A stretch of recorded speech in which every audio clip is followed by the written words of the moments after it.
आता पोलीस काय कारवाई करतात बघूया, कारण एक तर 1.25 महिना 1.5 महिना कोरटकर पळून गेलेला होता, त्याला सरकार पकडू शकत नाही। एक मंत्र्याचा मुलगा थायलंडला जाताना, त्याला बँकॉकला जाताना विमान वापस आणतात, ताबडतोब पकडतात, त्याचा तपास होतो आणि छत्रपती शिवाजी महाराजांचा अपमान करणारा कोरटकरला पकडायला 1.25 महिना लागतो सरकारला।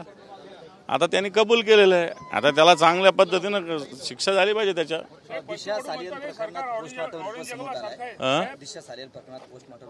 आलाय, त्याच्यामध्ये लैंगिक अत्याचार झाला नसल्याचं उघडकीस आलं।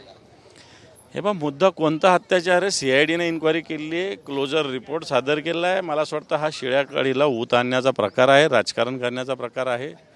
CIDनं ऑलरेडी त्याची इन्क्वायरी केलेली आहे, SIT इन्क्वायरी करते आणि सगळं झाल्यानंतर पुन्हा पुन्हा पुन्हा पुन्हा पुन्हा तेच विषय काढण्याला कोणताही अर्थ नाही। अरे सोड, ते नितेश राणे थर्ड क्लास, त्याला कोण विचार।